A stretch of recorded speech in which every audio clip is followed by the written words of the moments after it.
Welcome to the Asia Society Global Platform. I'm Margaret Conley, the Executive Director of the Northern California Center. We welcome you to this special and very important program looking at the crisis facing Asians in America and what can be done, as the hashtags say, to stop Asian hate.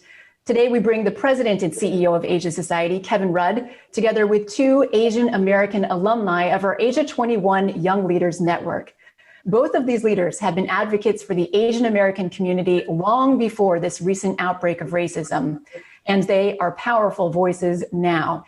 In the wake of the coronavirus outbreak in the US, we witnessed an outbreak of racism against Asians, initially against Chinese and Chinese Americans in particular, singled out by people who blamed them for the origins of the virus itself. We at Asia Society have held several discussions and programs about xenophobia. Within this year, there have been some 4,000 documented incidents of racism against Asians in America, many of them recently taking the form of violent attacks. And that's 4,000 documented incidents. There are many more undocumented. So what can we do? Joining us today, Sylvia Kim, General Partner of CerraCap Cares, an impact-driven fund unleashing the power of technology for good and investing in early-stage technologies that reduce disparities and empower the underserved. She's a former human rights lawyer with more than 15 years of experience in human rights advocacy, strategic planning, and fund development. She co-founded a human rights organization for North Korea Human Rights, led the Orange County expansion of Asian Americans Advancing Justice, and launched the country's first national Asian American Community Foundation. She's also an Asia 21 Young Leader from the class of 2016. Bing Chen is an entrepreneur, creator, and community builder. He is the general partner and co-founder of Aum Group, that's spelled AUM, a multicultural film fund. He's also chairman and co-founder of Gold House, a collective of pioneering Asian founders, creative voices, and leaders dedicated to forging stronger bonds within the Asian diaspora. He also serves as a board director and senior advisor to several of the world's most promising digital media companies, including Google's Global Marketing Board. Before that, Bing was YouTube's global head of creator development and management, and he is a member of the Asia 21 class of 2019. And our moderator today is Kevin Rudd, former Prime Minister and Foreign Minister of Australia, and now President and CEO of the Asia Society. Kevin will lead this conversation and leave some time for your questions, and we would love to hear from you. If you do have questions, put them in the chat box either on YouTube or Facebook. You can tweet them using the hashtag Asia Society Live. That's the hashtag Asia Society Live. Or you can email them to moderator@asiasociety.org. That's moderator@asiasociety.org. And with that, Kevin Rudd, off to you. Well, thank you very much, Margaret. And thank you for introducing our program today. And it's good to be with both Bing and with Sylvia. We look forward to this discussion very much. The Asia Society, we take this matter deadly seriously. And that's because for so many Asian Americans, this is potentially deadly. This is just a horrendous outbreak of racial violence against a much cherished community within the United States family, within the American family. And we were founded as an institution way back in the 1950s at the height of the Cold War. Back in 1956, 3 years after the end of the Korean War, when there was also a whole lot of sentiment in the United States way back then about Chinese Americans, about Asian Americans in general. And so we believe it's in the DNA of our institution, the Asia Society, proudly to stand in absolute solidarity with Asian Americans whenever they come under any attack. In any civilized society, any form of racism against African Americans, Asian Americans, Hispanic Americans, or any other group within our society is by definition repugnant and illegal. Therefore, and that's one of the reasons why, as President and CEO of the Asia Society, I've directed the institution to now take a leading role in rolling back the tide, which is now moving in the reverse direction in the United States. A word or two just about my own experience of this in America. You might say, what's this Australian dude know about all this stuff? Particularly given during the COVID period, I've been living outside the United States. I hope to return to the United States when we open our building in New York later this year. But I follow the events in the US carefully. I follow them closely. And even before I left, let me just begin our discussion with both Bing and Sylvia with this small anecdote. I was visiting a friend in the hospital in Midtown East, not far from where I live. She was a visiting Australian, had a terrible injury on the subway and was recovering. Not a violent attack, it was just an accident. But as I was walking home from visiting her and her mother one day in the hospital, just before COVID began to emerge as a physical problem on the streets of New York, I was walking literally back along the street, and then I heard this person shout out and scream.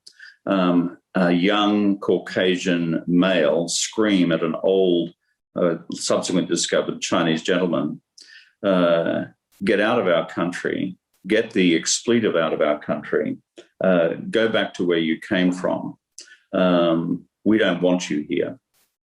And the older man was just shaken by this.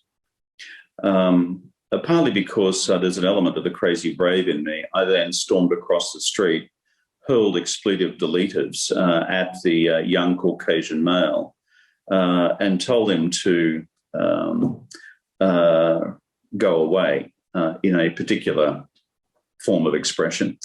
And he looked stunned, the Chinese American looked stunned, and he did, he slunk away. And for me, it was a pretty interesting example of what it means in terms of standing in solidarity with Asian Americans when you see this or encounter it on the streets. Just after that, 15 seconds later, this big, burly Caucasian American then comes storming towards me. And I thought, hello, I'm about to be knocked out in one hit.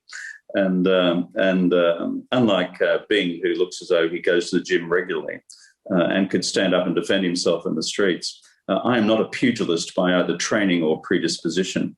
This guy came steaming towards me. I thought he was going to king hit me. But he said, thank you for standing up for this man, because the attack on him was un-American. And then he went on to say, I was in uniform. I fought in Iraq.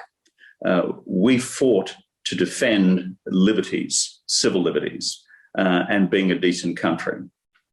So strange things happen on the streets, but that was my small experience of this 12 months ago. My last comment before I turn to both Sylvia and Bing for our discussion, which I'll be moderating, is simply this. I read the New York Times, I read other American media, and I've seen this catalogue of events, of incidents, of attacks. Margaret mentioned 4,000. That's a very big number, and they're the ones that have been reported. Imagine those which are not being reported because people are too frightened to report them. So therefore, we have a problem, America. We have a problem on our hands, and therefore it's time that together we dealt with it. Sylvia, to you first. Have you been surprised by this outbreak over the last 12 months, or did you see it coming? Thank you, Kevin, and thank you again to Asia Society and to Asia 21 for this opportunity. I'll be honest that I am not that surprised, and actually this is a perfect segue just to talk a little bit, I think, about the long history of anti-Asian sentiment and xenophobia here in the United States. A lot of times, I think this past year, there's been a lot more awareness of it. It's the first time I think that there's been so many viral documentations, videos, pictures circulating on social media platforms. But I can assure you that this type of behavior is absolutely not new at all. For those who know the long history of what's called the Yellow Peril, there were Chinese massacres in the 1800s, the Chinese Exclusion Act, the shameful act of the incarceration of Japanese Americans, and then, of course, the hate crime in 1982, the death of Vincent Chen, who was mistaken to be a Japanese auto worker taking over the American economy that led to his death and ultimately the rise of major civil rights institutions within our community. So I can say that, it is disheartening. I would say that the most shocking thing for me has been this blatant attack on the most vulnerable. So particularly on the elderly, particularly on women. I think that level of cowardice and bigotry and misogyny has been a little shocking to visibly see on our feeds on a daily basis. But I would say that overall that sentiment has been part of the Asian American experience, unfortunately, for a long time. And one of the things that I'd love for us to speak about as we move forward is what can we do in terms of prevention? Because just like disease or crime, when you're in crisis mode, you want to stop the bleeding, right? By the time you're in the justice system, it's a little bit too late. And so I think that our community really has to take more of a preventative long-term perspective in terms of what we can do in face of this history. Well, thank you for that. We will move on to a discussion about what we now do, both on the preventative side as well as community action, as well as action through the criminal justice system as well.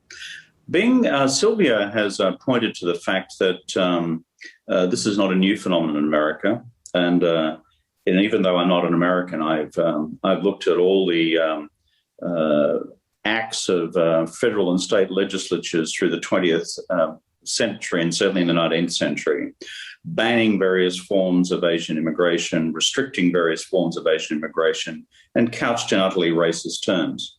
The United States is not unique in this. My own country in Australia is just as bad historically, and there is still much evidence of racial harassment, racial assault against Asian Australians as well. But Bing, same question to you. Are you surprised at all by what we've seen in the last 12 months? Over to you, my friend. I'm a millennial who's weathered the greatest economic recession in history in 9/11. So unfortunately, no disaster surprised our generation. So that's that. The only other elements I'd add to Sylvia's very astute and comprehensive articulation of the lack of surprise is one, we all know that there's always a scapegoat for disasters. It was the Japanese during World War II. It was Muslims in 9/11. We, of course, are being scapegoated for COVID-19 that Asian Americans did not create, nor did we physically bring here. And that being said, as Sylvia alluded to, I also want to, without decentering the Asian American experience, recognize that attacks against every single community, and particularly every minority community, are actually wrong. And if you look per capita, they're actually not even the highest against APIs. And again, I say this delicately because we're in a moment and I want to recognize that. But when we say that an attack against one of us is an attack against all of us, that is numerically true right now because of the pandemic. So that's the only other piece I'd add. The final piece I'd say is, as Sylvia truly also articulated, a lot of people are jumping with their, posters and so forth to say we need a national and state enforced definition of hate crime. We need more enforcement and punitive measures. But the reality is, if we wait for those sticks, we will be too late. And so we have a whole slate of sort of preventative, or what I call carrot measures, that we think are just as, if not candidly, more important for long-term rectification.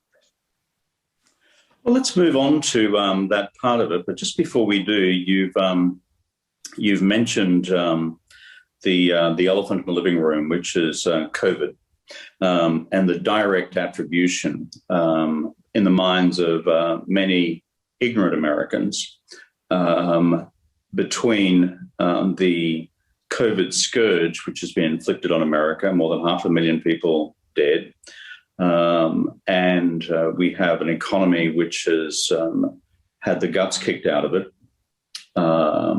Huge impact in terms of federal government funding for stimulus payments to keep the economy rolling.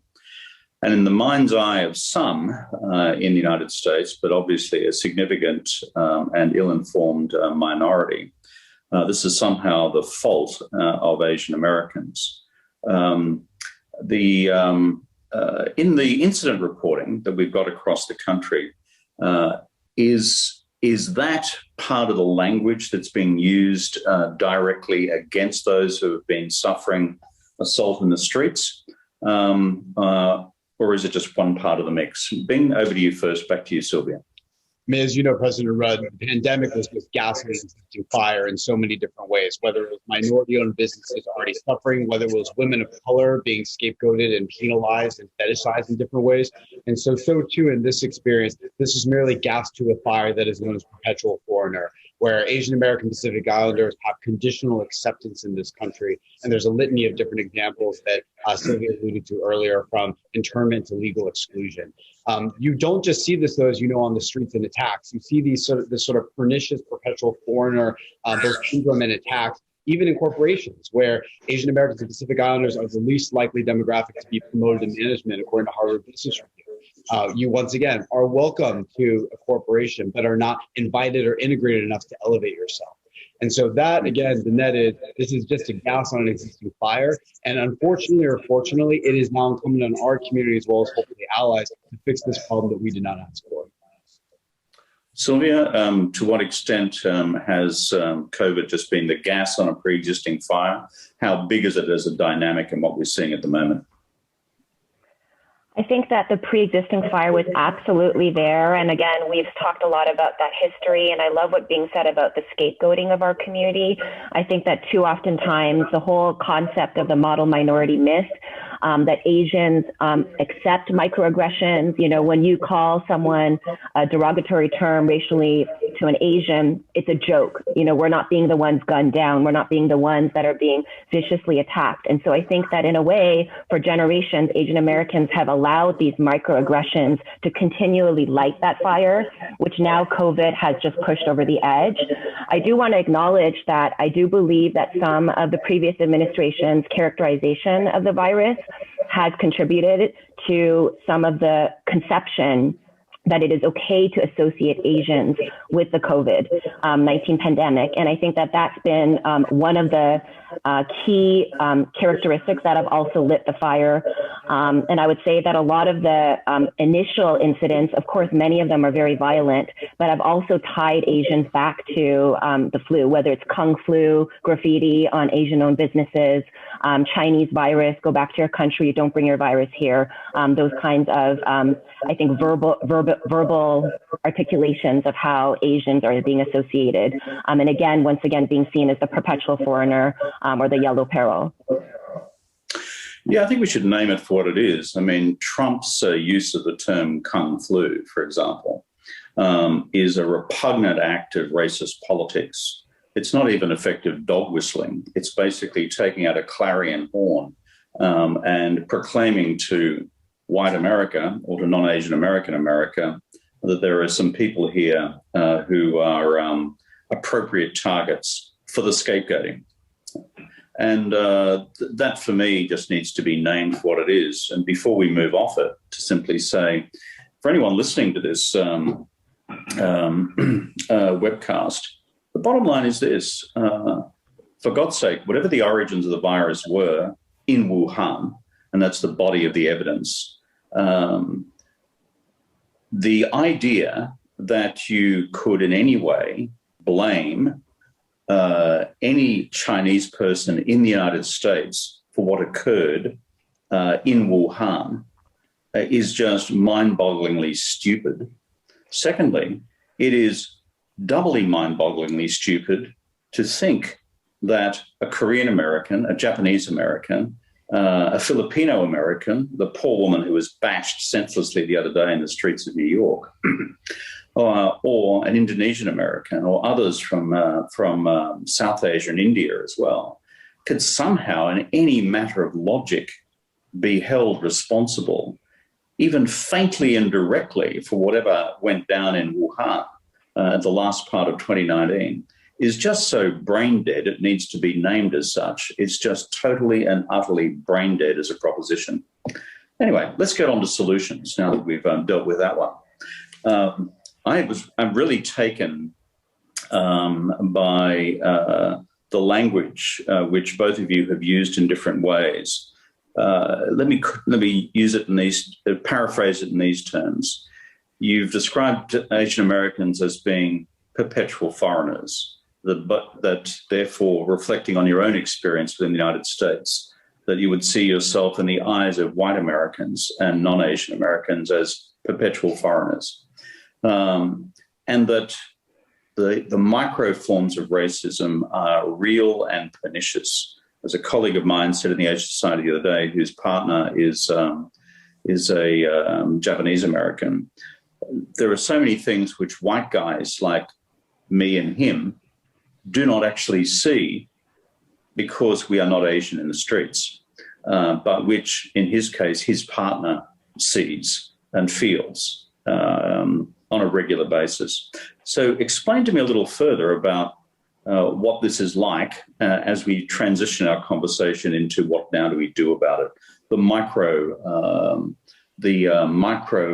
racist experiences, the sense of being the permanent foreigners, despite the fact that you're both citizens of the United States of America and have been a long time. Bing, you first, and then back to Sylvia. I mean, like all things of being a multi-hyphenate Asian and American, there's a deep ambivalence to this, as you know, President Rudd. On the one side, for many of us, it can be incredibly hindering. What you hear is eventually what you believe and therefore how you behave and where you can and cannot go in society. If you hear that you are docile and submissive, you at some point may become docile and submissive because repetition makes prayers, makes people. But on the other side, I think the more optimistic piece that unfortunately not all of us have the privilege of having, whether it's because of our economic standpoint, our family makeup, our social acceptance, is this also makes us twice as tough. My mother used to say that you have to work twice as hard to get half as much if you're a minority in any way, which is to say you need to work 4 times as much to get just as far as everyone else. Now, that's annoying, but it's also really empowering. It means, you know, we have to actually fight back twice as hard. We actually have to out-earn twice as much to get our place.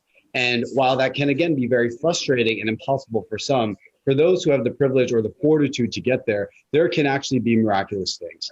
I'll tease one that we'll get into sort of the longer term solutions. One of my favorite stats that we discovered at Goldhouse last year, our team discovered, was that 30% of the companies worth over $500 million founded in the last decade have at least one Asian American or Pacific Islander in this country founded.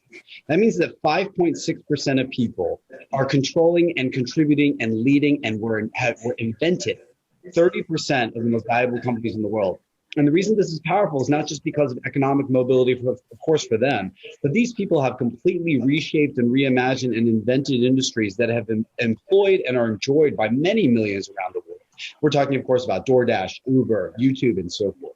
And so, again, I think there's this deep duality that has, of course, like all suns cast its shadow. But as long as we can stand in the light a little bit more and enable more people to, I think in the case of startups, for instance, we can find something really special. Well, the startup community is big, and you're part of it, my friend, and it's gone pretty well. Sylvia, permanent foreigners, micro-racism, and let's transition into what now is to be done. Absolutely. First, I do want to clarify that my background is actually in Canada. So I was born and raised in Canada, so another Commonwealth country, but did experience elements of that perpetual foreigner experience as well. And I did want to also just bring to our conversation the context that a lot of times when people think of Asians, similarly as they were associating COVID to anyone that looked remotely Chinese, it is one of the most diverse communities in this country. I think those at Asian Society, we know how diverse this community is. There's over 100 languages, 50 ethnic groups, and I'm not even going into the micro subgroups. And so one of the challenges, I think, with the Asian American experience is that it is so diverse. We come from such a massive, diverse range of countries with different cultures. There are some themes that tie us all together, but I would say that, you know, even among Asians, we don't even know all the nuances. And so that diversity, the fact that we're not a monolithic community, I think lends to some of the lack of understanding about how to approach Asians and how to approach Asians in America. All to say that in terms of my experience, I agree absolutely with what Bing said. I think a lot of us are immigrants in this country. I grew up with my parents owning a convenience store. If you know the nice sitcom Kim's Convenience, that's very similar to basically my childhood. And, you know, a lot of the experiences I had was, you know, you have to work twice as hard. You know, someone calls you some kind of derogatory, says there's no such thing as Korea. You just brush it off your shoulder and you work harder. But unfortunately, I think now that I've moved to the States and have worked for civil rights organizations, I do think that that kind of mentality has sometimes perpetuated the model minority myth. And this perspective that only if we go to the top schools, only if we make it this far, only if we found this many companies or contribute this much to the economy, we will finally be accepted as full Americans.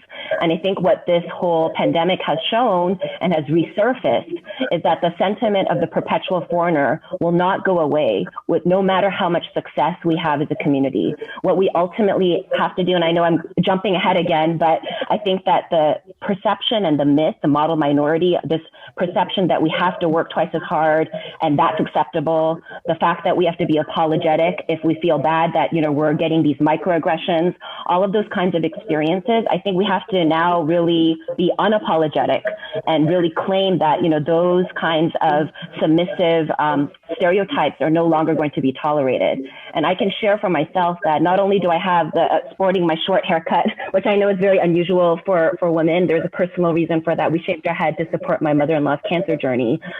My whole life, I was told that I'm not a typical Asian. I practiced criminal law. I was a litigator. I was often told, you're too loud, you need to be quiet. Whenever I walked into a courtroom in Toronto, I was often mistaken for administrative staff.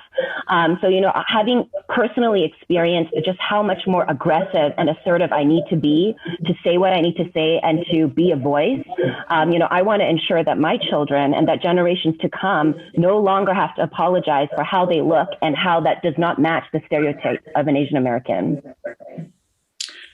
Yeah, it's a fascinating reflection on how facile the intellectual frameworks of let's call it white folks can be on these questions.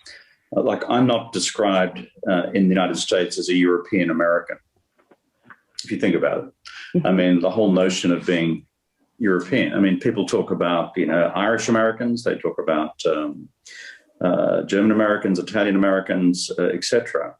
And anyone with a passing familiarity of this term of convenience called Asia will know that it represents more diversity than it in fact does unity. Vast civilizations of China, Japan, the Korean Peninsula, the Malay cultures of Southeast Asia, the Khmer cultures of Indochina, before you even get close to Hinduism in South Asia and other parts in between, Buddhism in Thailand and in Myanmar, etc. This is just vastly diverse. People need to understand probably the term Asia in Latin means east. East of where? East of the West, where the white guys jumped in their boats one day to go out and discover the East, basically quite a long time after, in fact, various Chinese navigators had discovered the West, but we'll leave that to one side. So the whole aggregate stereotype of Asian Americans is even problematic in itself because it masks so much internal diversity. Bing, on the question of what we now do, what shall be done? If you're President of the United States in 20 years' time, or you're Governor of California in 10 years' time, with a government hat on, but also with a corporate hat on and a community hat on, if I was to say, here are the three things that we can and must do as of today, this day in April of 2021, to turn this beast around, what would they be? From your lips to my mother's ears, President Rudd. I think about this once again, dualities. Unfortunately, when you're trying to reimagine socioeconomic equity, there's multiple lanes that have to move in parallel, as you know. In a perfect world, they would be sequential, but we know that's not the world we live in. So the first would be both public and private sector investments in what I call carrots and sticks. The idea on carrots is, for a functioning society, we need abundance, growth-building opportunities, prominent media portrayals that are accurate, economic investments to grow business and stabilize society, so forth and so on. But second is we also need sticks, or corrective punitive measures when the carrots fall short, which we unfortunately know happens. The trick with sticks is we also want to make sure there are punitive measures that don't disenfranchise or disproportionately negatively impact certain communities that we know, at least in the States, have been historically biased against purely because of race. And so we need to be very careful there. The second piece is allyship. And I think about allyship in several ways, but most pronounced would be one, the origin of each of the multicultural communities' experience, whether they're Indigenous, First Nationers, or they're the Black community or APIs or Latinos and so forth, are highly distinct. Asians do not have universal slavery, for instance. I'm glad we don't. We also, as Sylvia astutely articulated, we also don't have any convening apparatuses that sort of try to sort of attack persecution. But the way that we will tackle these and the solutions we will find are highly concentric. And the best example in our country, as you know from this, was in the 1960s, where because of the Black Panthers, because of Black leaders like MLK Jr., because of the NAACP, Asian and Pacific Islanders, Latinos, and so forth necessarily had directly improved immigration, voting, and so forth policies because of another community's leadership. And so fortifying sincere and sustainable relationships with those other communities and finding where our concentricity can align, whether it's in the policy world or in the private sector, is of paramount importance. The final piece that I think is maybe unpopular, but is certainly critical is Asian Americans and Latinos are dual nation individuals. Because of that, we have the fastest growing immigrant populations in the country. We will be the two largest minorities in the next 2.5 decades. And I think that responsibility of being in the West and having an understanding of this soft power, but also appreciating our heritage, where so much of multinational economic growth comes from, means that it is incumbent on us to bridge the world, to bridge north and south longitudinally, and to bridge east and west across the Pacific. And so the sooner that we can identify consistent, I think, social media, not internet and social media like Facebook, but social and media, as well as economic opportunities to bridge both sides, I think the faster will also not only just engender a greater face and it's sort of a more pronounced modern face of America, but one that is economically built to weather the next few decades, just as many other superpowers already have. Exhibit A, One Belt, One Road. So those are the first two. The final piece I'd say is a mental shift. So there's this sort of perpetual, is it hard to be a CEO of a Fortune 5 or is it harder to grow your own unicorn? And the punchline is they're both challenging in their own ways. And so I would encourage our communities collectively, and I mean ours humans, the human race, to not only, as we say, build a house that is your own, invent your own companies, invent your own industries, but also invest in correcting and taking other houses that maybe is systemically more singular in their approach, whether it's in who they elevate to C-suites, who they nurture and how they nurture, or even what they value. So those are the three again, sort of private public sector investment in carrots and sticks, allyship both with other cross-cultural communities as well as cross-continentally, particularly with South America and Asia. No offense to the other countries and continents of the world. You are also important. We are all wonderful snowflakes. And then finally, it's just that mental shift of building your own house as well as taking ones that exist. The carrots and sticks. Okay, let's dwell for a little bit on carrots, and I'll flip to you in 1 second, Sylvia, and which in some respects is about, as you say, investment in communities, but associated with that deep attitudinal shift. What do white folks do about that, and what can and should they do about that?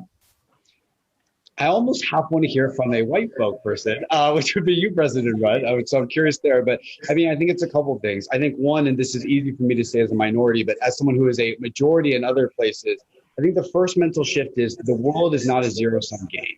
Someone else's rise in capacity, whether it's economically or otherwise, does not disenfranchise the incumbent. If it does, that means that the pie we were eating from was already limited to start out with and does not deserve to persist. And so if you look at, for instance, in media, when sort of Spotify and sort of the music services sort of started to rise, traditional terrestrial radio freaked out. They thought suddenly, here go all of our dollars, so forth and so on. But fast forward, both industries have actually risen. Now, of course, digital music is now superseded for a variety of reasons, terrestrial. But both still exist, both still thrive, and actually find that terrestrial radio, for a variety of qualitative reasons, maintains its qualitative prestige, which in the creative industry is just as important as actual hard dollars. And so I think the first mental shift is the pie grows larger, it doesn't get sliced up. How do we make it grow larger together? I think the second piece is understanding that the notion of race is not only one dimension of what's going on. Let's not forget there's gender, orientation, faith, and so forth, but also let's not forget the changing face of this country. Mixed race births and the growth of them have outpaced non-mixed race births for the past few decades, almost entirely driven because of Asian, and I mean Asian continental and South American immigration rates. And so this is not about white folk versus Asian or black versus blank. This is about, all right, how can we figure this out together? Because both biologically, but also in terms of solutions, we also have to unite there. So that's where I'd begin. The second piece would be to listen. This is really hard. I don't know. Sometimes I'm a good listener, depending on who you ask. But I think it's listening to each other to figure out what we each purely need, agnostic of any system that exists.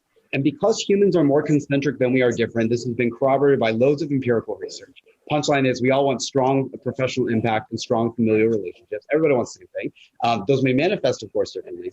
But because humans are highly concentric in their needs, I am extremely confident and built a career on the fact that different people are able to align most of the time if we just listen. I learned this, just to give you an anecdote, at YouTube when I had to scale a partner program at the time from 33,000 partners to what became 300 million. And how do you support a large $320 billion market cap company like Disney in Burbank and an individual musician in Berlin? And the punchline is they all wanted the same 6 things that we then execute against in the exact same descending order. If artists and companies are that way, because these are run by people, I'm convinced that within social justice and so forth, we too can find very concentric solutions. The concentric solutions are operating, as it were, in the corporate space, the entrepreneurial space, the startup space. I think if I'm hearing your argument clearly, that becomes a way of almost reverse engineering the country and pre-existing stereotypes, by which I mean from the ground up, everyone discovers that in fact they do have concentric circles of interest. And in fact, what happens is that when you grow the pie together, frankly, everyone gets a bigger and a more interesting slice of that pie. That's right. As opposed to seeing these things as competitive zero-sum game pies, of which the crudest argument of the latter proposition is you're here to take my job, which is stated at its, shall I say, at its racist worst, but polemically most effective in terms of, let's call it far-right political movements who seek to exploit that. That's right. So, and as you know, President Rudd, a lot of those offshoring of jobs, the majority have actually been automated. They have not even been offshored.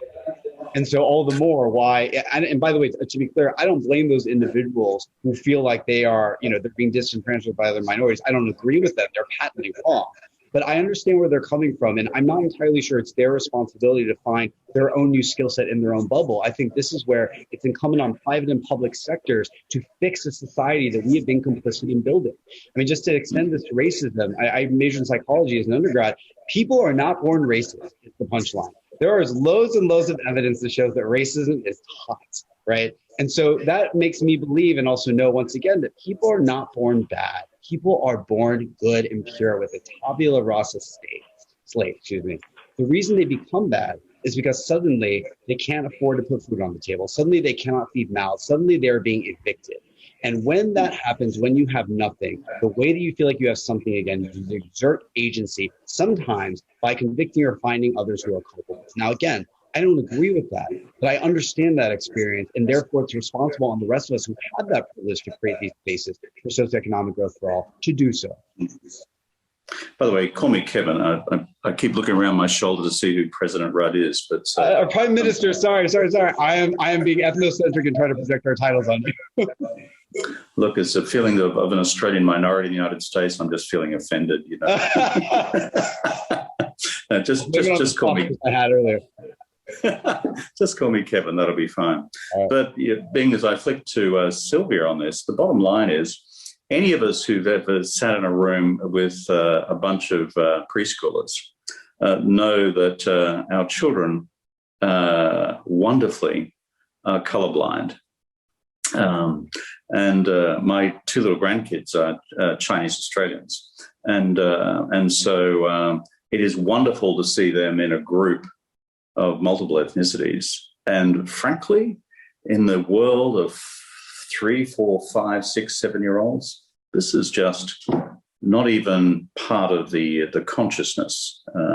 So therefore, the structural factors you alluded to are critical. Sylvia, in terms of the to-do list, you're about to become governor of California. You've beaten Bing in the primary, and you've been elected on your way to the White House 10 years after that.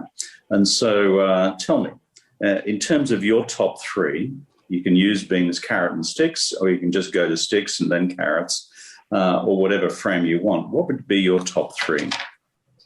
Well, first I want to actually change the structural I think, assumption of that question, because I don't believe that you have to be the governor of California, or as being alluded to, that you have to be in some kind of elected official position to actually make a difference. So I hope you don't mind if I change that question around a little bit. And I'll say that I think that I actually wield more power as a private citizen, having access to capital, than I do sometimes as an elected official. And maybe that's just my jaded perspective after so many years in nonprofit organizations. But I will say that going back to kind of my framework of how preventive strategies are ultimately the most effective, I do believe that government and the public sector play a critical role in that. But I will say that in terms of the short-term strategies, the community, private citizens are the ones that have stepped up to the plate. And I know that Gold House has played a critical and pivotal role in really mobilizing the community and this kind of cross-sector, cross-industry, putting together celebrities with activists, the rallies that are happening, the fundraising that has been happening on GoFundMe. I think that those kind of short-term strategies have been very powerful to demonstrate, again, just the power that our community has. And there's never been more mobilization, I think, in terms of the visibility, at least. And it excites me, I think, as a hardcore advocate, to really see that kind of cross-sector collaboration. To go to the long-term strategies, and I think that's where, being shared a lot about the public-private sector, the allyship. First, in terms of the enforcement piece and the stick piece, I think having worked in the justice system and in and around the legal systems around the world, I would say that the thing that's really missing when it comes to the stick portion is a lack of cultural competency. And that's kind of a nonprofit jargony term, but anyone that provides social services to the Asian American community knows how complex that is. And again, that's going back to the fact that our community is not monolithic. We speak 10 plus different languages. So all of a sudden, when you're saying you're creating a hate crime incident reporting task force, what does that really mean for first generation immigrants that speak a variety of different languages and each have a different view on law enforcement? This is why kind of partnerships with social service and frontline community workers are so critical, because they're the ones that really know the community that they serve most. And this is also the reason why sometimes allyship is, wonderful. And I love what you shared in the beginning of the story, your anecdote of going up to that person, but perhaps that particularly individual and how they interact with public entities is going to change very much based on their ethnicity and their experience in this country. So just a little context there in terms of the stick portion. Now, in terms of my kind of wish list of 3 things, I would say that the 3 long-term strategies that I wish could be implemented, whether it's as governor or as a public-private partnership, are threefold.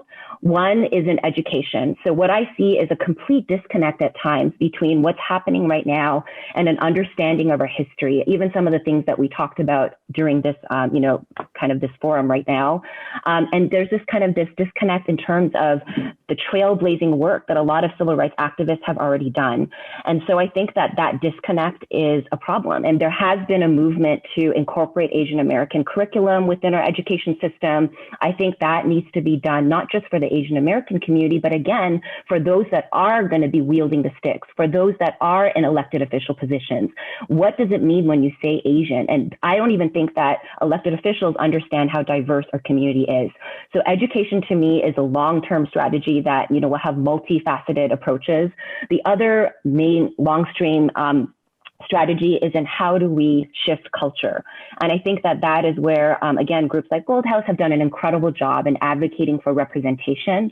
But representation is not just in entertainment and media. It's in, the actual elected officials. It's in, who controls the media and the narrative that's actually shown to mainstream public in terms of, the culture shapers, the writers, the influencers. And so I think that's, again, another long-term strategy that we need to invest in.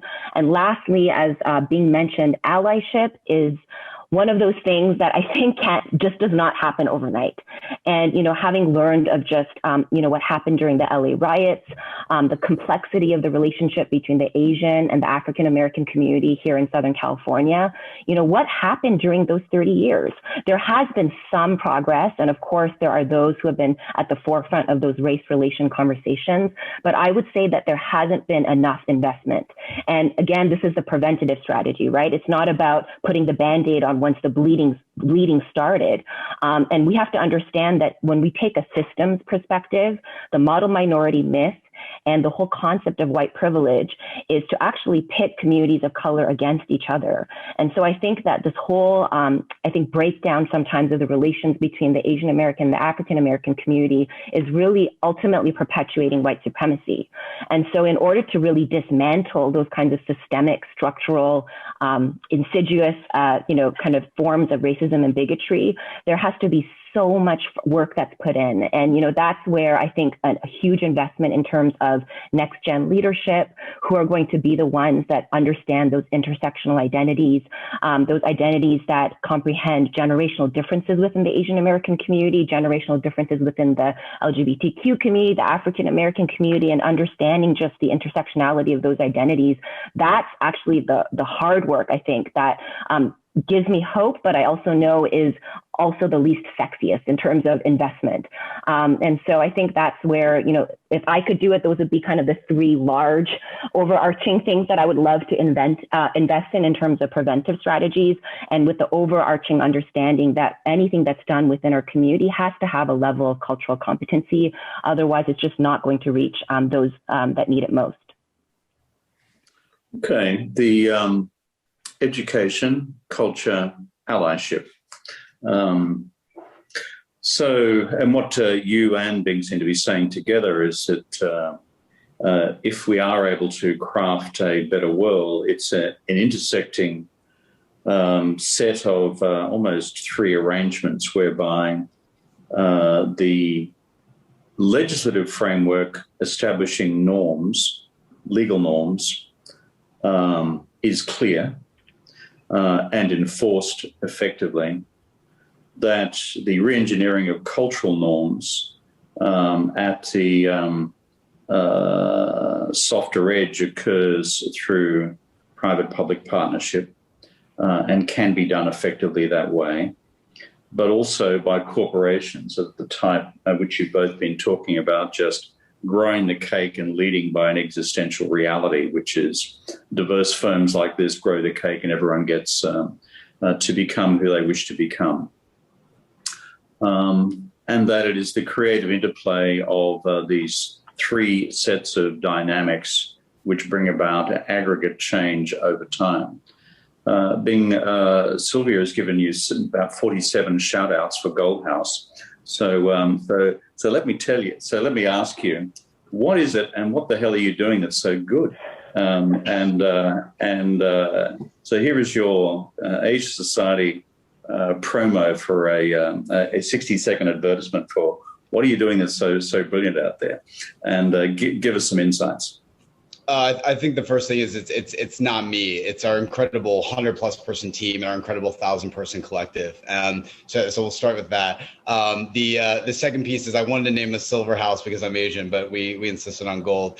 The third I would say is always try harder. Great is not good enough. So welcome to Asian America.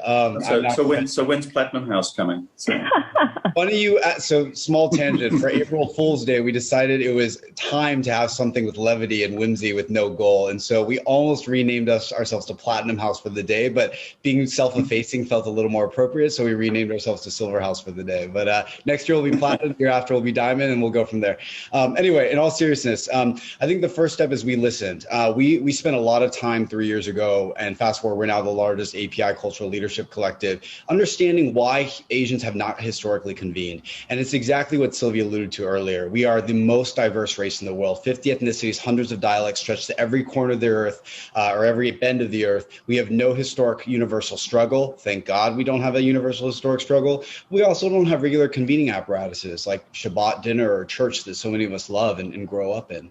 And so the question was, what is going to unify us? Why would we even come together? Because bringing people together is one thing. Getting them to stay and do something is much harder. And so to be pedantic and Kevin, so weird to call you Kevin. Kevin Rudd, I'd love to break out of the model minority myth. Yeah. Kevin, I would love to hear like how you think about this, especially at a country level, or continental level as well. But we realize that because Asian America as an idea is actually a legal term that's only 60 years old, less than 60 years old, excuse me, we would not be united based on our history, but what we're doing tomorrow. And I think this is hopefully empowering to people, because while we do have to shed some of our societally imposed baggage, like the model minority myth that weaponized us against the Black Panthers in particular in the 60s, as Sylvia mentioned, while we do have to shed perpetual foreigner syndrome, this is also a rally cry that our identity and cohesion is going to be based on what we can build tomorrow. And if you analogize this to what Singapore and the UAE have successfully done over the past decades and a half, they are now the economic powerhouses for all of Asia and the Middle East, successfully, dare I say, I'll get in trouble, but displanting Hong Kong and Japan, period. And it's because they united on money, because they united on something that is universal language that makes the world go round. So that insight was profoundly important to us.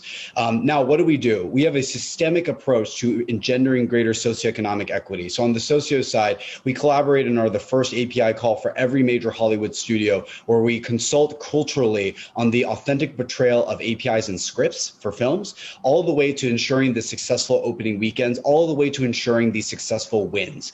Now, I know this sounds a little soft because we all look at media and we think it's a little vain, it's a little frivolous. But the reality is that 80% of media traditionally that's exported worldwide comes from the United States. So what we produce within the confines of Hollywood, within the World Trade Center in New York City, is necessarily what the world believes. And when you look at film as a format, film is still widely regarded as the high art. Now, music and sport and TV will sometimes be progenitors to things like diverse inclusion and casting and so forth. But the reality is nothing is taken seriously until film moves. And so we built this end-to-end funnel to ensure that our stories were accurately and prominently told, and have so many times made history. And we are the dominant marketing reason why Parasite, a mostly non-English film, was the best performing film by per theater average opening weekend pre-pandemic. And so being smart about what unites us through money, speaking the language of old systems and thinking about it from an end-to-end approach is one part. The other part, just to end this out, and this is where Sylvia and I actually spend our day jobs in many ways, but is on the economic side. We know that C-suite executives and board directors make decisions. There are two paths there. One, you can go through a traditional corporation and by God love you if you have succeeded there. Maya Korangal at Rise Fund, Mark Tatum over the MBA, Mani Macedo, Worldwide CEO Bain. We love all of them. We celebrate their journey, Indra Nui. But the reality is there are very few of those spots, and those take decades to get to. And so instead, we focus on small businesses or startups, or Main Street, as they call it in Washington, D.C. And as I mentioned earlier, 5.6% of this country is delivering 30% of the top companies that have reimagined industries. That is a great source of power, not just because you are your C-suite if you found your company, but you control your board and who gets on from day one. And so anyway, so we have just a comprehensive slate of stuff there. I think the final piece that's really important is we were never built for and by Asians. As a third culture kid who grew up not seeing himself as Asian, but first and foremost as a human being, it's fundamentally important to me that we not just build singularly and selfishly. It's important that we, and our mission is really targeted towards socioeconomic equity for APIs, but in order to put us in a position to serve, unite, and lead so many other communities, whether it's because we have this Pacific Bridge responsibility, whether it's because we should just deploy our resources to others because it's cardinal law or otherwise. So let's go last in a nutshell. Can go into much more detail, but that's that. I know, Kevin, and I hope you don't mind if I share just another reason why I think I was making those shout outs and also make a couple of other shout outs, because actually it ties back to because it does tie back to Asia Society. I will say that when I joined Asia 21 in 2016, I was full-fledged in civil rights and international human rights policy. You go into law school thinking that that's how you're going to change the world, using law, using policy. And my specialty area was North Korean human rights, which, Kevin, if you know at all, in DC has not really moved the needle very much over the past decade. So all to say, I was a very serious international human rights scholar. I just completed my master's in law, and I came to Asia 21 in Seoul. It was a Seoul summit in 2016. And the keynote speaker that year was Neil Cross. And he was known as the world's most disruptive innovator.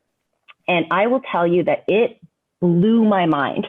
Actually, Asia 21 was very special to me because it was in that room full of entrepreneurs, many of them social entrepreneurs, and many of them advocates, but experiencing and executing advocacy in such innovative, creative ways that a new Sylvia was really born. And I always joke around that that was the moment where I knew that what I was doing in terms of my advocacy and human rights work was not effective. And I had to be very honest that there are different ways to solve problems. And that's, many years fast forward, why I'm now a venture capitalist to invest in early stage technology. And so actually, there's an incredible book called The Medici Effect, which it's a best-selling business book. It's about innovation. And it's really about when you intersect different unlikely things together that the greatest innovations occur. And so I think Gold House is definitely an example of that. To me, it was an innovative approach to Asian American civil rights advocacy. There are many other examples. For example, I know that I'm involved with a group called NFT for Good that are now using non-fungible tokens in the crypto world to also advocate for what's happening against Asians. There are things that I see every day that are intersecting technology, very age-old social impact perspectives, women founders, diverse founders, and making sustainable impact. And so I think for me, it's just really opened my eyes that when you want to move the needle, when you do the same thing over and over again and it's not working, it's time to change the method. And I think that when Gold House came onto the Asian American scene, at the time we were just launching the National Asian American Community Foundation, it was such a fresh breath of air and an example of what third culture, next generation folks are going to bring to the table. And I say that in hopes in raising 2 children myself and knowing that, their approach to the world, their approach to their Asian American identity and their kind of unlikely intersections of how they're going to be approaching these age-old problems of race relations, of xenophobia. These are things that, I don't even think we're ever going to uproot them actually, but how do we manage them? It's almost like a chronic disease, but I think that those fresh and different perspectives, I think has really shaken, the community. At the same time, of course, we need to have those connections to the trailblazers and to the anchors and those that have those lived experiences. But to me, that kind of innovative intersection and the reason why I'm currently in my day job now in the space of VC and innovation really actually roots back to my Asia 21 summit in Seoul. We owe Asia Society, I feel like, commission multiple times. There should be an Asia Society fund. We're all 1%. Exactly. Well, don't worry. I'm the new president and CEO. We're going to set one up for you guys. So. We're not being one. No, the bottom line is, I think the Asia 21 vision of not me, not my immediate predecessor, but Vishaka, when she was president of the Asia Society way back when, 2006, was really ahead of its time in, frankly, creating a creative crucible for dealing with these challenges long term. And so I'm just delighted that not only have you benefited from the experience, but it's actually ignited a creative impulse in the cerebral cortex and in the amygdala to go and do stuff differently.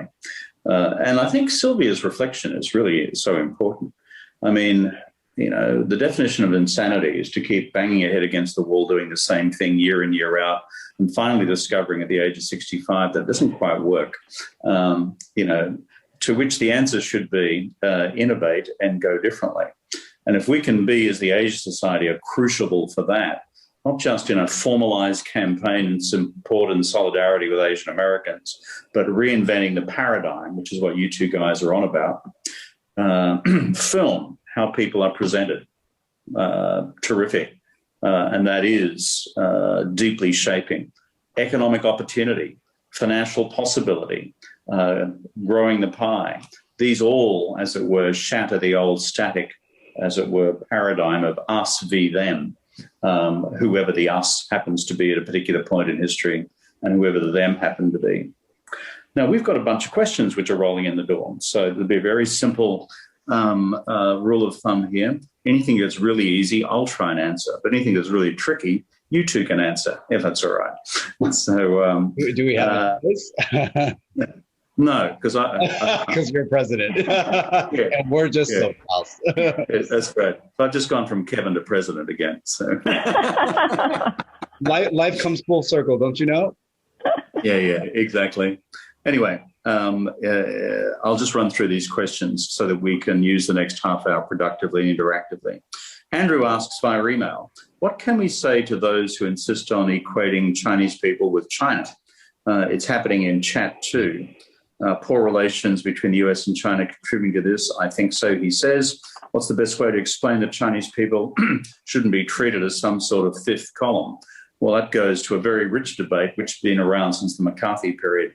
Who wants to take a crack at that first? Go ahead, Sylvia.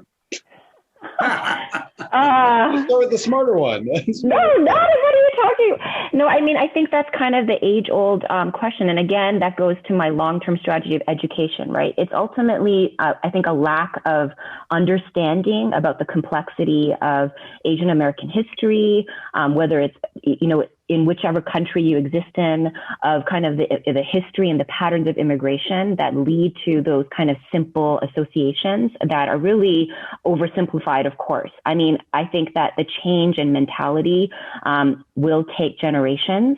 But this is where I believe in the education system. I'm not saying it doesn't have its flaws, but that's where, the education system can provide that context that when you're seeing a Chinese person in your classroom, there's a difference between a fifth generation Chinese, Chinese American, for example, versus a first generation recent immigrant from China. And I think that all comes down to just the nuance of education.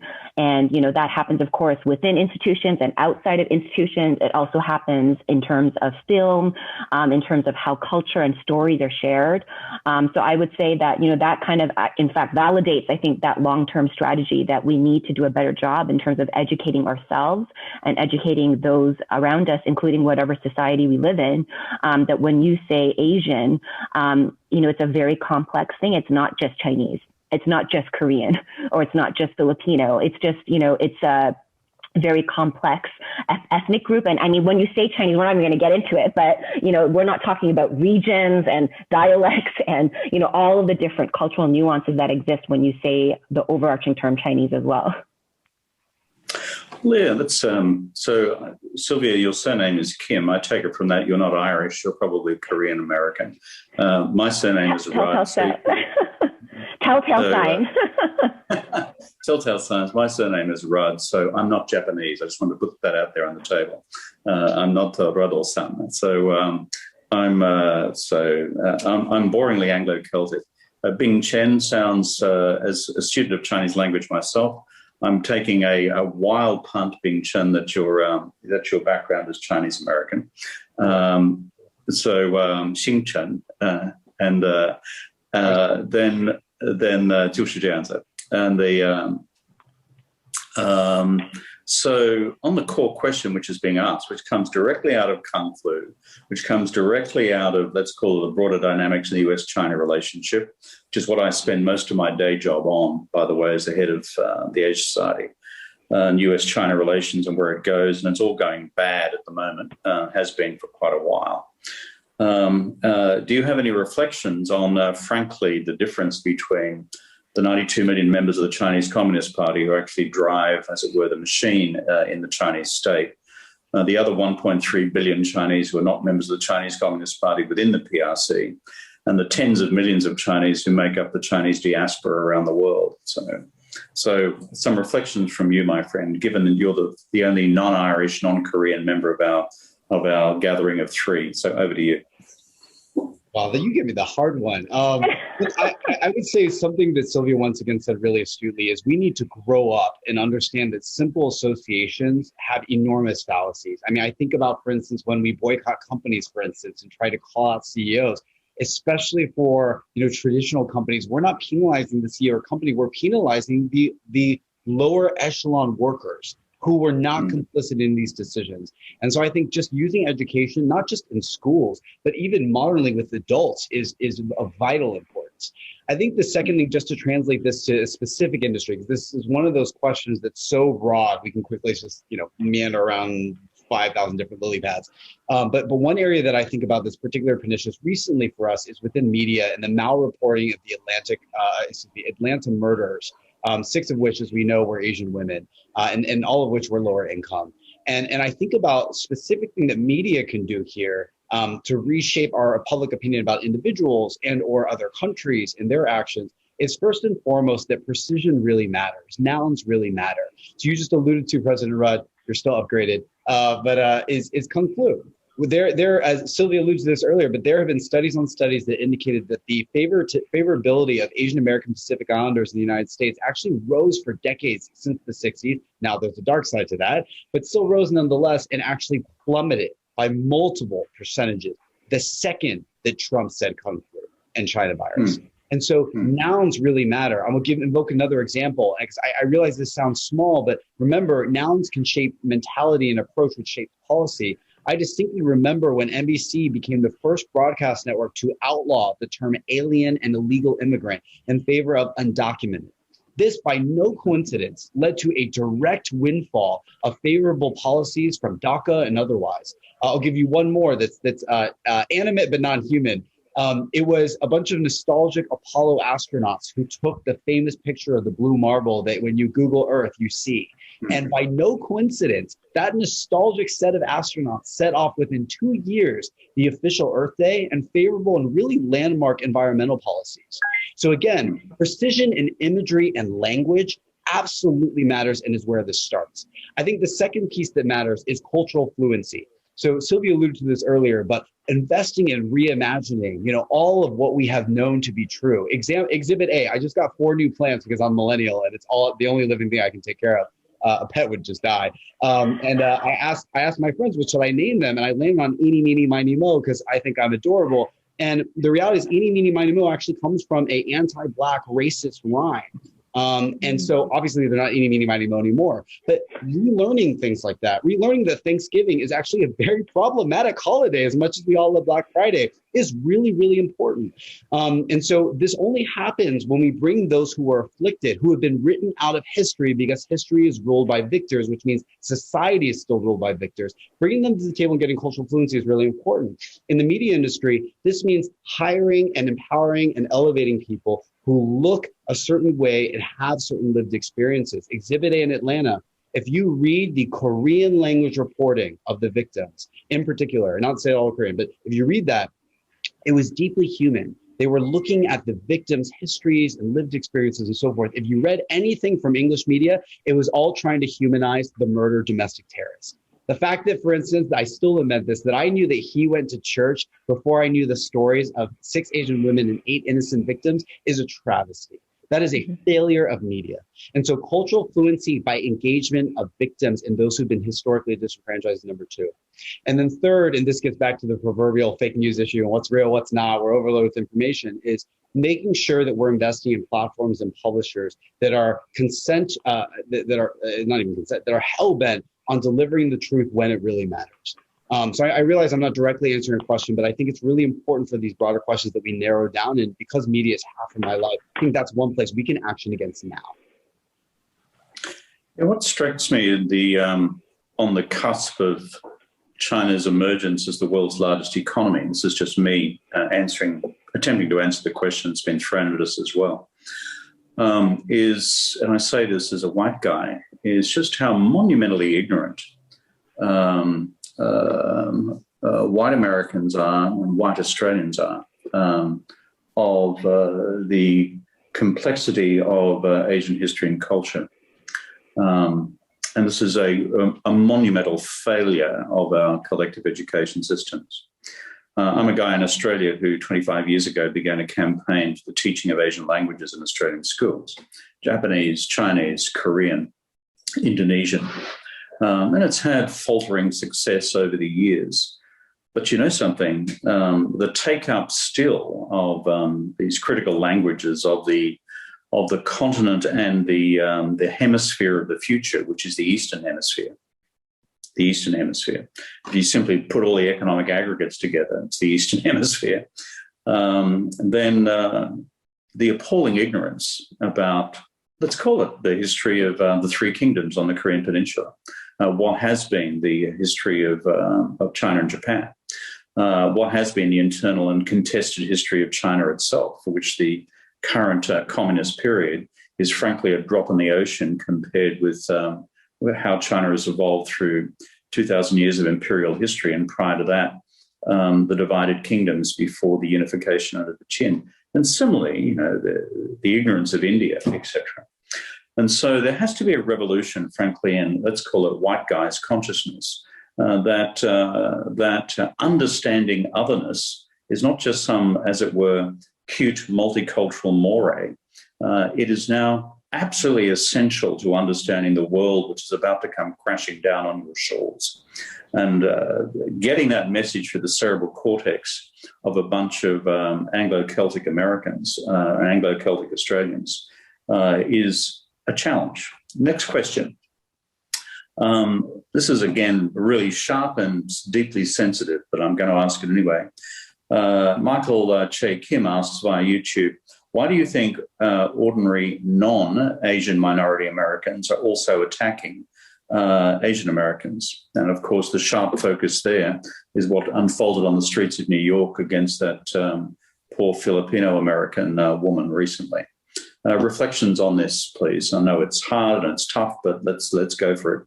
I can start with this. It is incumbent on all of us, especially those of us who are young, millennials and centennials, not to see race first, but to see shitty people first, period. If you attack someone else, you are a bad person, or at least you are doing a bad thing. That is our priority first. Now, second, a lot of people who've levied this sort of race issue, and then the punchline is they think they want us to say that it is the Black community attacking the API community. I won't say that because A, that's counter to allyship, and B, this grossly simplifies the experience here because A, no one has shown the data of any of the race, the aggregate race of attackers. Two is, let's not forget, society has been systematically stacked against certain communities. And it's not just Black and brown communities, by the way, Black and Latino communities. It's also different different forms of Asians, different ethnicities, different regional density, and so forth. And you actually find that crime often coincides not with race in this case, but actually with low income. And so we can't overly simplify this experience. So if that's first and foremost, we need to see these people as these are human beings who are doing bad things. That's that. The second piece that we need to be complicit in, and our friends at NACP have actually been awesome on this, is yes, there are some of us that have historic systemic biases that have pitted us against each other. And in the case that Sylvia alluded to earlier of mono-minority with the Black community in particular, used as a racial wedge by old incumbents in the 60s, needs to be dismantled by us, even though we did not create it. Right. And so this is, once again, as my mother sometimes says, we have to solve problems we never asked for. This is our responsibility now. So addressing the anti-Blackness in this case from this question, I think, within the Asian community is our responsibility. The other side is also being smart enough. There are so many Black allies. I mean, I can give anecdote on anecdote. Rihanna was at the Stop Asian Hate protest this weekend in New York City. NACP, the night that Atlanta happened, the president of Georgia called all of us and said, what can we do? So grossly simplifying this as a race battle is A, the wrong thing, because this is a human being issue. And then second is, it is getting in the way of progress where we are going to need other communities at a transactional level to fix it. I love that thing. I don't know if I have much more to add other than that, again, going back to the complexity of race relations.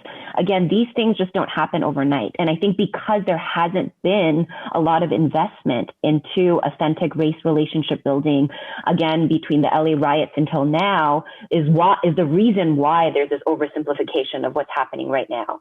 I also want to add the whole sexism and misogyny aspect that's been happening a lot with these incidents as well. And I think that that's part of the intersectional conversation that's been missing out.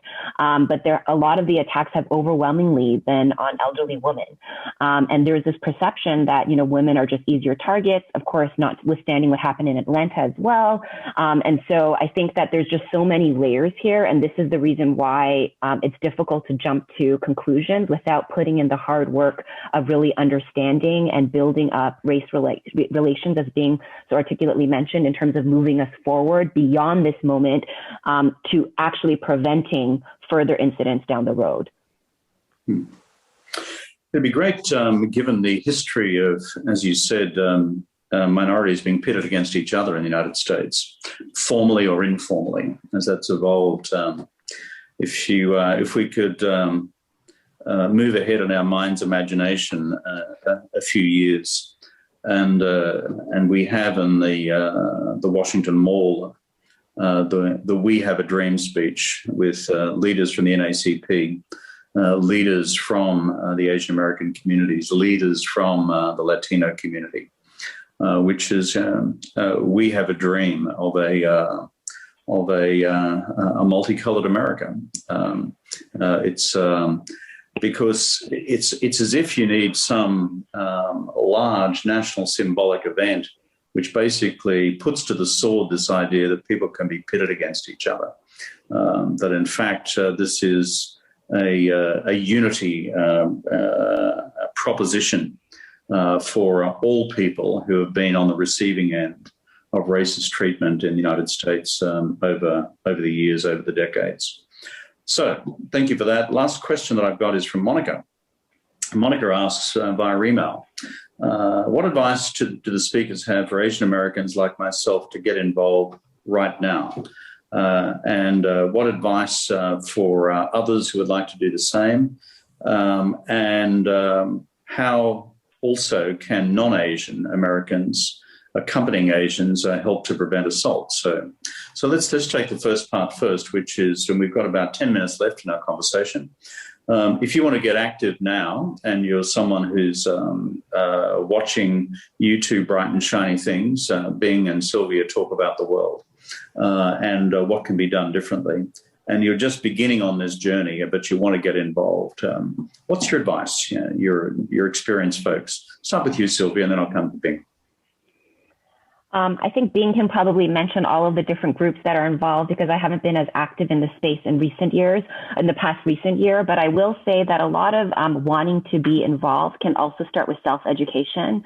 And that's just being aware again of the long history. There's so many incredible Asian American resources out there. I think there's an incredible documentary on PBS. There's incredible authors, films, and I think is just kind of understanding the context of the moment that we're living in, because I think that will ultimately make however you participate the most meaningful and the most sustainable. So I think, an immediate thing is kind of educating ourselves, understanding what's out there. Then I think the other thing is understanding the local coalition. So depending on I think it's Michelle that lives, wherever she lives, it could be, the Atlanta, Georgia community mobilized very quickly. And there were these incredible trainings and town halls and opportunities to really share and bond with local community members. And I think that's so critical for activism, because this moment is going to pass. And, my goal as an advocate is how can we make sure that the emotions we felt in this moment, this desire to get involved, is sustained beyond this moment. And the only way you do that is to build authentic relationships with like-minded people. And so my second advice would be, look into kind of local civil rights organizations. I'm sure Bing and myself can also be a resource if there's any help in connecting with some of that. And then, of course, there's the national organizations, and there has been plenty of national mobilization opportunities. It was very moving to see Stand with Asian Americans. That was a new website and a pledge, and it was a full-page ad in the Wall Street Journal. I think that's a petition that you can sign.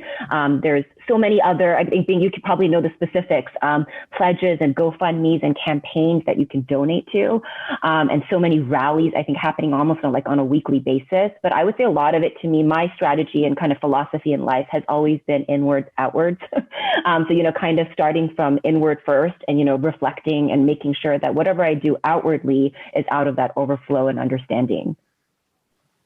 Okay, Bing, I want to become involved tomorrow. I'm watching this webcast with you two bright and breezy things. How do I become involved? I would just honestly echo what Sylvia said. I think first and foremost, everyone feels like they need to do something that is not endemic to who they are. I need to donate to an organization I've never heard of. I need to go volunteer for something I've never done before, so forth and so on. That's all fine and well. But the reality is, the more concentration you can find between your day job and your core skills and the fight that is so multidimensional and by definition requires everyone and everything, the better. So I just, for instance, spoke with one of the large asset management firms this morning, trillions under management. And all of them are saying, we just process money. What do we do? Well, you can actually externalize the way you process money to all these small businesses. By the way, 30% of which to 50 in many large cities are dying and will never come back. And not only give them sort of more favorable loan access that they traditionally haven't had, but also just education. So starting where you're strong in your lane and trying to figure out how you can extend that to others, both as a cardinal imperative, but potentially a commercial opportunity, is number one. The second piece I'd say is I really love what Sylvia said of really starting local. I know this is sort of like the narrative now and it seems cute, but the reality is even with great national organizations, whether it's Gold House or Asian Americans Advancing Justice, we will never have the level of specificity that a local organization provides because we are not on the ground all the time like they are. And so being able to donate time and money to local organizations, you can find the largest list of them at gofundme.com/AAPI. There's a whole list that you can donate directly to or to a mega fund that is all tax deductible that's providing relief. I think the third piece is, as Sylvia just mentioned, this is a little bit of a carouseling for causes. I'm really worried the world is going to forget about this in a few months, right? And so consistency of activation is really, really, really important and demonstrates sincere commitment. This is all the more reason why people should focus on where they're strong. And then the final pieces are just make sure that you take a mental break. I'm candidly exhausted today. The context switching, the volume of calls we've had and the amount of things we're trying to do, and I feel like it's great, but it's never enough, is taxing. And so getting a massage, listening to your therapist, and getting, meditating, ordering that Chicago deep dish pizza, ordering delicious Garrett's popcorn from Chicago is really, really important. I'm projecting. I just did all those things in 48 hours. It's really, really important. And then the final piece is allyship, of course, making sure that we figure out how we get there together. The only other thing, President Brown, I'd love to impress on folks is we need to learn, as Sylvia alluded to earlier, from others. And unfortunately, others' travesties are the most educational for us. And the reason this narrative of local, community, and individually driven power is so critical and needs to be the narrative, the principal narrative, is look at what has happened to the Black community. Slavery was outlawed in this country by the 13th Amendment in 1865, but it was years and then decades before, as so many of us know and have said, before they could own property, vote, marry interracially, so forth and so on. And still to this day, a young woman named Breonna Taylor, a young man named Trayvon Martin, who are innocent Black Americans, cannot live the night.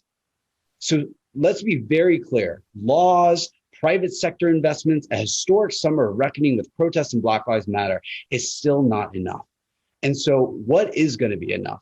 As once again, my mother used to say, if you wait for something to be handed to you, you will wait to death. And so this is, once again, incumbent on each of us. And that is where it starts, as Sylvia said, inward to outward, to get this right. And you start with where you are strong and where you spend most of your time. Yeah, I'm still transfixed on the looking after yourself one. So, and what you did in the last 2 hours before you came on the program, and that you're exhausted. But harnessing our own individual, frankly, talents and resources is really important. But the core message you seem to be delivering me is, and through me to those who are watching this webinar and participating in it, is act within your lane and act locally, and make a difference where you are, in your workplace, in your community, in your church, in your gathering.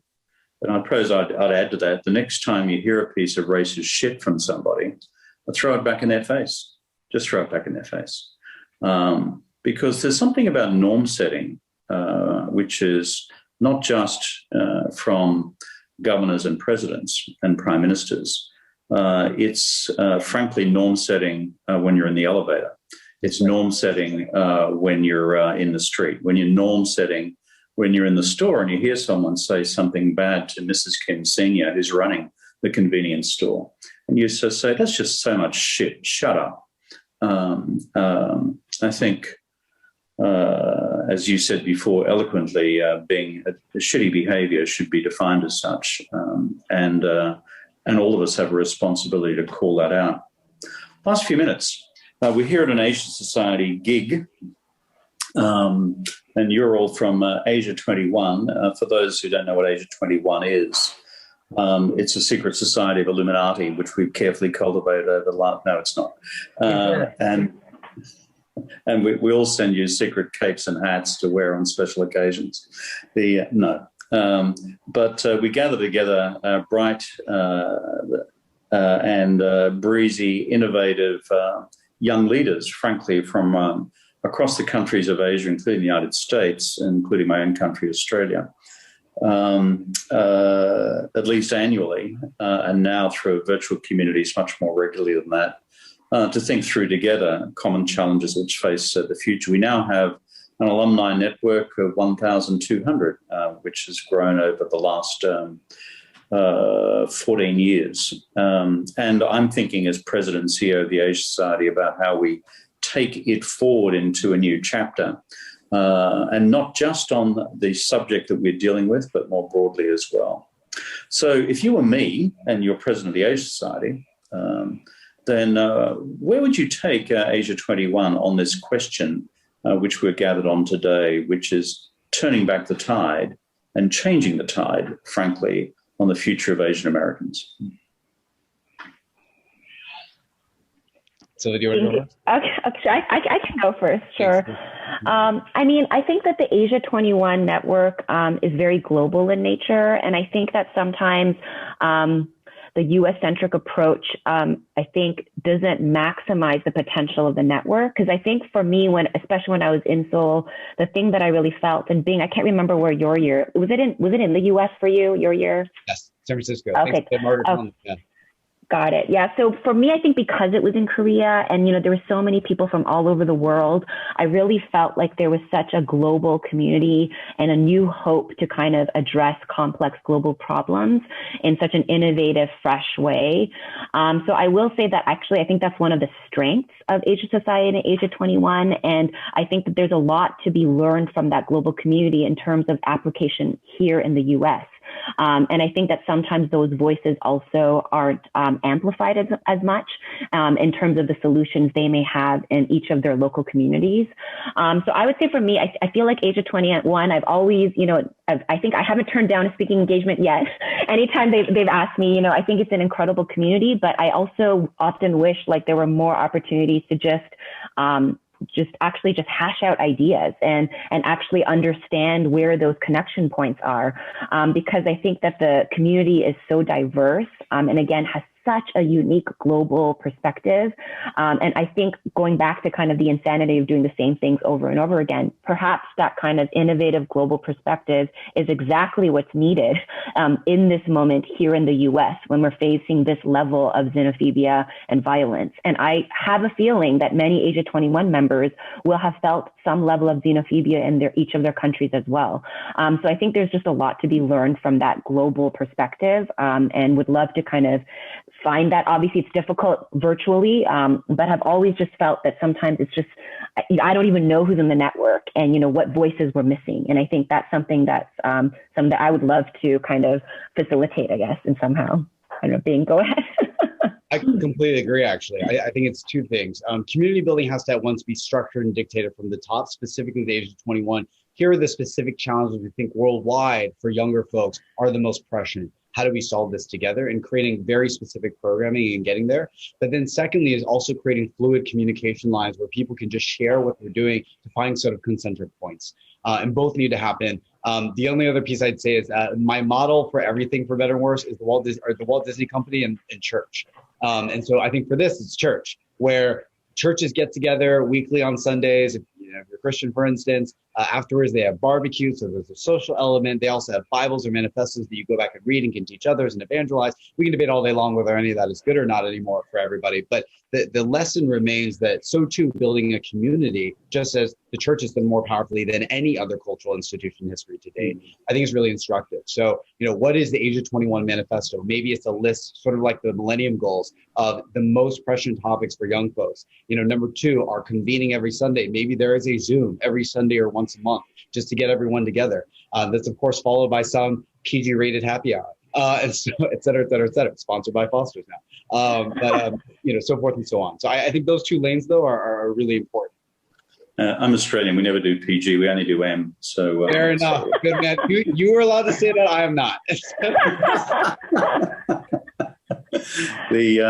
Well, thank you for that. yeah, you'll hear more from me and more from the Asia Society on the future of Asia 21. I regard it as the Asia Society's future. And so, therefore, it's both building the community, the regularity of its interaction.